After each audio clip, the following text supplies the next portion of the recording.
Алихан Бөкейханға 149 жыл. Алаш көсемінің қазақ мемлекетінің қалыптасуына сіңірген еңбегі ғалымдар тарапынан аз айтылған жоқ. Әйтсе де алаш танушы Мәмбет Қойгелдінің пікірінше, Алихан Бөкейхан көтерген мәселелер өз маңыздылығын әлі жоғалтқан жоқ.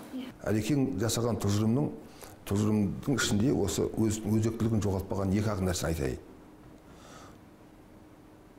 Ол бірінші Алекең айтқан сөзі мынау қазақ мемлекеттілігін жаңғырту. Екінші, мемлекеттілік не үшін керек деген уақытта ең алдымен мемлекеттілік сол халықтың жерін сақтау үшін, ұлттың жерін сақтау үшін, болашақ ұрпаққа сол жерді сақтау үшін керек. Экономист Қайырбек Арыстанбеков қазақ Алихан айтқандай әлі де өндіруші елге айналмағанын тілге тиек етеді. Алаш қайраткері айтқан бір үшінің арқамызға шапан болып келіп, экономикалық тәуелсіздікке жетпей тұрғанын да атап өтті. Қазіргі қазақ экономикасының мақтанышына айналған талай салаларға жасаған болжамы да бар.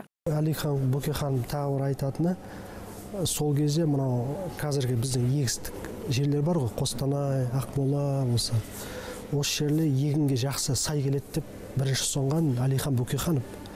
Осы идеяны кеңес үкіметіндегі Хрущев кезінде, тың игеру кезінде осы Бөкейхановтың ұсынысын пайдаланған.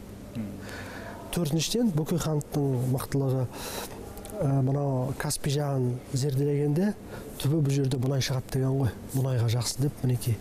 Сол осы төрт болжамы, төрт тұжырымы іске асырылып отыр. Тәуелсіз мемлекет құруға ұмтылған саясаткерді тану, оны насихаттауда кемшін тұстарымыз бар. Алихан Бөкейхан еңбектері тек тарихи еңбектер аталып, мемлекеттік дәрежеде бағалай алмай жатырмыз дейді тарихшы Бейбіт Қойшыбай. Осыны тану қиын болған.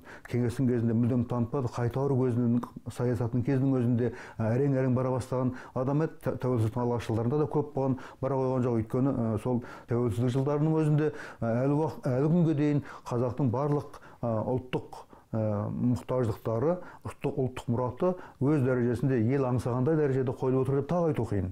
Бүкіл мағыналы өмірін халқының азаттық алып, еркін ел болуына арнаған аяулы азаматтың соңғы демі біткенше сол мақсат жолында жасаған қызметі сан қилы. Келер жылы Алаш автономиясы басшысының 150 жылдығы. Ақбота Мұсабекқызы, Юрий Проводин, Қазақ Ньюс, Алматы.